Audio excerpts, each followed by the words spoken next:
चलो, कल के वीडियो में हम लोग इलेक्ट्रिक सर्किट के बारे में जाने थे और सर्किट डायग्राम के बारे में। एक बार मैं फिर वहीं से शुरू करता हूँ और आगे सर्किट डायग्राम तक लेके आता। सर्किट, इलेक्ट्रिक सर्किट के लिए क्या क्या चीज जरूरी है? तो सबसे पहला, it is a continuous conducting path.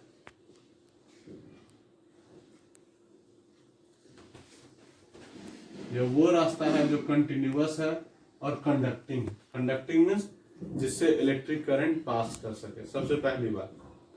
दूसरा, ये कंसिस्ट क्या क्या चीज से होगा?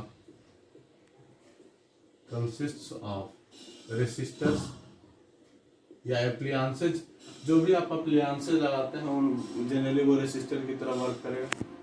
तो कंसिस्ट ऑफ रेसिस्टर्स, सेल्स या बैटरी, और सबसे मेन उसके साथ साथ एक स्विच। ये स्विच क्या करेगा? तो मैंने बताया था कि स्विच क्या करता है, तो सर्किट को, स्विच ही है सर्किट को दो भागों में बांटने वाला एक तरीके से, ओपन सर्किट और क्लोज सर्किट। फिलहाल मतलब छोटे पॉइंट के लिए ऐसे फ्यूज भी उसका काम करता है, लेकिन एक छोटे लेवल तक में हम लोग बात करें, किसी रूम में एक पंखे से कनेक्शन की बात करें या एक बल्ब के कनेक्शन की बात करें, तो स्विच भी जरूरी है। क्योंकि यदि स्विच हम लोग क्या करते हैं, ऑफ जब करते हैं, तो स्विच के अंदर लगा हुआ जो स्टील होता है वो मेन पार्ट से, मेन वाले स्टील से ऊपर हो जाता है, जिसकी वजह से कंडक्शन खत्म हो जाता है। और जब हम लोग क्लोज सर्किट करते हैं, क्लोज मतलब ऑन पोजीशन, ऑन करते हैं, तो ये वाला ही पार्ट इससे जाकर टच हो जाता है और टच करते के साथ ही उस मेटल से भी करंट फ्लो करने लगता है। तो ये कंटिन्यूअस कंडक्टिंग पाथ होता है, जिनमें कुछ एप्लियांसेज होते हैं, कुछ रेसिस्टर्स होते हैं, और उनसे आपका वो रास्ता होता है जिससे कि करंट पास कर सके आसानी से। तो इनमें ये सब चीजें आती हैं। दूसरा, फिर मैंने बताया था सर्किट डायग्राम।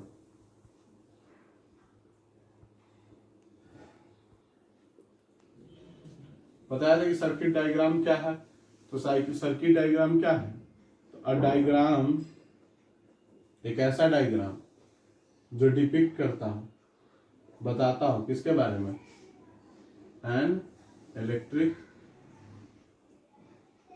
सर्किट। एक इलेक्ट्रिक सर्किट के बारे में जो कि बहुत सारे चीजों से कंसिस्ट होते हैं, कंसिस्टिंग ऑफ बैटरी, रेसिस्टर और भी एक्सेट्रा बहुत सारी चीजें, एमीटर, वोल्टमीटर।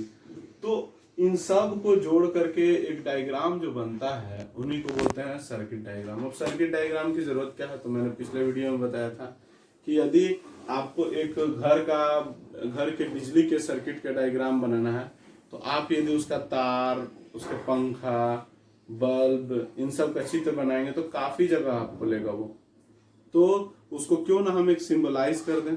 सिंबलाइज जब हम कर देंगे तो वही जो चीज है वो हमारे लिए आसान हो जाएगी। वो दिखाना उन सब चीजों को एक पेपर पे आसान हो जाएगा। ये जनरली इलेक्ट्रिकल इंजीनियर ये काम करते हैं। और फिलहाल आपको नॉर्मली क्या होता है, जैसे घर का बनता है डायग्राम, वैसे इसका भी बनता है सर्किट डायग्राम। और आपको मैंने पिछले दिन ये भी बताया था कि पुराने ऑडियो टेप रिकॉर्डर कुछ भी आप जरा तोड़ करके देखिएगा तो उसके अंदर में आपको बहुत सारे सिंबल्स मिलेंगे। वो सिंबल क्या डिपिक्ट करते हैं? यही सर्किट डायग्राम के सिंबल। तो आइए अब हम लोग जानने जा रहे हैं कुछ इंपॉर्टेंट इलेक्ट्रिक सर्किट डायग्राम के कंपोनेंट्स का सिंबल, कि कैसे सिंबलाइज उनको किया जाता है। अब जो हम लोग का टॉपिक है वो है symbols of components of electric circuit. Electric circuit के कंपोनेंट्स का हम लोग सिंबल देखेंगे। सिंबल देखेंगे कि किनका क्या सिंबल होता है। तो सबसे पहला सिंबल ऐसा बना हुआ होना, माइनस इधर प्लस, ये जो सिंबल है ये है सेल का। अब मैं कुछ क्लियर कर दूं, हम लोग जाते हैं खरीदने तो बोलते हैं बैटरी दीजिए बैटरी दीजिए, गलत है कहना। Battery is the combination of cells. जब एक से ज्यादा सेल रहेगा ना कंबाइन, तब उसको बैटरी बोलेंगे। ऐसे एक जब खरीद रहे हैं सिंगल यूनिट तो दैट इज सेल, तो ध्यान रखें आप। नेक्स्ट है बैटरी का कैसे सिंबल होगा, तो ऐसे ऐसे बराबर बराबर बनाइएगा आप इसको।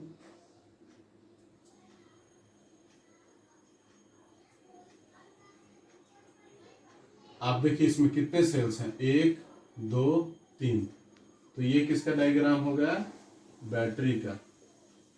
मैं ब्रैकेट में केवल लिख दे रहा हूं कि कितने सेल्स का है, तो 3 सेल्स का, ताकि आपको ये भी क्लियर होता रहे कि बैटरी होता क्या है और कैसे सेल्स कंबाइन करते हैं और कैसे हम लोग सिंबलाइज उनको करते हैं। थर्ड हम लोग चलेंगे, ऐसा यदि एक बना हुआ डायग्राम आपको दिख जाए तो दिस इज कनेक्टिंग वायर। कोई वायर यदि कनेक्ट हो रहा है आपस में तो उसके लिए हम लोग ये सिंबल यूज करते हैं कनेक्टिंग वायर का। उसके बाद चौथा, यदि मान लीजिए इस वायर से किसी दूसरे जगह का जॉइंट है, किसी दूसरे जगह का वायर का जॉइंट है, तो इसको बोलते हैं वायर जॉइंट। वायर जॉइंट एक डायग्राम रहता है आपको ऐसे, ठीक है, यानी कि ये इस तार के ऊपर से आ रहा है विदाउट टचिंग, तो ये है, आप इसको लिखिएगा wire crossing without joint, without contact, sorry, बिना कांटेक्ट का या बिना जॉइंट किए हुए। यदि हम एक वायर ऊपर से ला रहे हैं कहीं पर सर्किट डायग्राम में और हमको दिखाना है तो इस ढंग से दिखाएंगे। छठा नंबर बहुत इंपॉर्टेंट, ये है रेसिस्टर। यह है रेसिस्टर का सर्किट डायग्राम। तो ये सब सर्किट डायग्राम्स है, कुछ और सर्किट डायग्राम्स है मैं जो अभी बता रहा हूं। और अगला जो सिंबल है वो ये है, ऐसे बना दिया और इसमें ऐसे तीर बना दिया। ये जो सिंबल है, ये 8वां नंबर सिंबल हम लोग का है। ये जो सिंबल है ये है वेरिएबल रेसिस्टेंस का। इसका क्या जरूरत है ये मैं आगे आपको बताऊंगा। वेरिएबल रेसिस्टर का वे नाम ही है वेरिएबल, यानी कि ये अपना वैल्यू चेंज करते रहेगा according to situation, according to use, ठीक है। इसका एक और सिंबल है जो आप बुक्स में देखिएगा, ऐसे बना हुआ है और इसमें ऊपर से ऐसे बना हुआ रहेगा तीर, ऐसा। तो ये भी किसका है, वेरिएबल रेसिस्टर का ही सिंबल है, याद रखिएगा। उसके बाद एमीटर, ऐसे करके ए लिख दिए, ऐसे प्लस माइनस, ये हो गया आपको एमीटर को शो करने के लिए। एमीटर क्या होता है, याद होगा आपको, एक डिवाइस जिससे इलेक्ट्रिक करंट को मेजर किया जाता है। उसके बाद आपको 10th में चलो तो अगला है गैल्वेनोमीटर, जी। ये भी करंट को नापता है लेकिन स्मॉल करंट को, गैल्वेनोमीटर। उसके बाद आपको 11th में वोल्ट मीटर,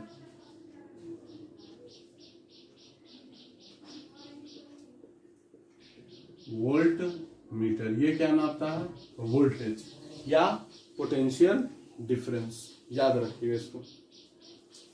अब अगला है ऐसे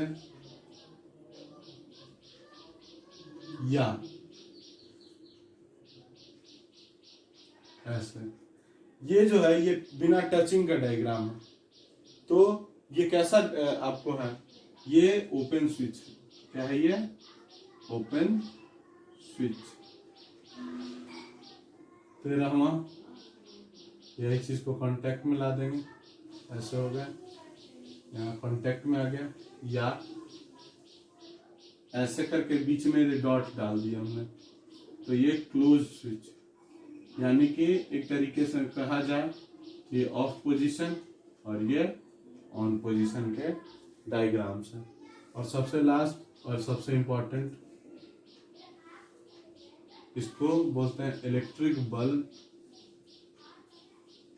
या लैंप। लैंप भी बोला जाता है, किसी किसी बुक में लैंप भी लिखा है। तो ये सारे सर्किट डायग्राम्स हैं जिनकी जरूरत आगे आपको यदि सर्किट डायग्राम असेंबल्ड करके लिखेगा करने के लिए तो करना होगा। बस ध्यान ये रखना है कि कनेक्शन होता कैसे है। एमीटर को हम लोग कनेक्ट जब भी करेंगे तो सीरीज में करेंगे, गैल्वेनोमीटर भी सीरीज में, और वोल्टमीटर पैरेलल में। बस इतना का ध्यान रखना होगा कनेक्शन के समय, और तब जाके आपका क्लियर हो जाएगा, कोई मिसकंसेप्शन उसमें नहीं होगा और कोई भी डाउट आपको नहीं रह जाएगा क्या मतलब क्या प्रॉब्लम थी और कैसे हमको डायग्राम बनाना है। तो इसलिए आप इन सब को सारे चीज़ों को रट लीजिएगा अच्छे से, रटना ही इसका सोल्यूशन है। और एक है कि मैं कल आपको 2-4 डायग्राम्स दूंगा एक साथ में बनाने के लिए। पहले आप आज इसको याद कर लीजिए, रट लीजिए, और इतना तक एनसीईआरटी धीरे धीरे पढ़ते रहिए, और उसके बाद फिर दिक्कत हो पूछिएगा आप।